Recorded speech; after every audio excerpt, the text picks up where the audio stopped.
अस्सलामुअलैकुम वरहमतुल्लाह। हेबत नाक घर किस्त नंबर 1 पहला हिस्सा। रिदा और उसकी अम्मी अब्बू एक किराए पर घर ढूंढ रहे थे। रिदा के घर वालों को एक ऐसा घर चाहिए था जो रिदा के स्कूल से भी करीब हो। बिलाकर बहुत कोशिशों के बाद एक घर मिला।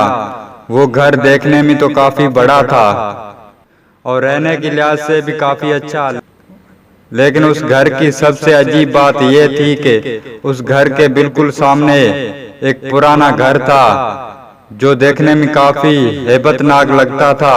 वैसे तो रिदा काफी निडर थी, लेकिन उसको भी ये घर काफी डरावना लग रहा था। रिदा और उसकी अम्मी ने सारा सामान कमरों में रखना शुरू किया और रिदा के कमरे की खिड़की से वो पुराना घर साफ नजर आता था।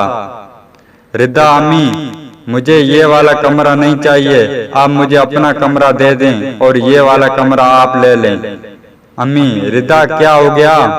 इतनी कोशिशों के बाद हमें ये घर मिला है और फिर भी तुम्हारे नखरे खत्म नहीं हो रहे।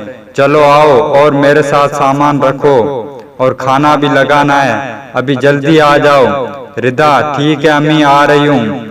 दिन गुजरते गए और उस घर में रहते हुए उन्हें 10 दिन हो गए। जिंदगी मामूल के मुताबिक चल रही थी कि एक दिन जब रिदा रोज की तरह 9 बजे सोने की तैयारी कर रही थी कि उसे खिड़की में कोई रोशनी सी नजर आती है।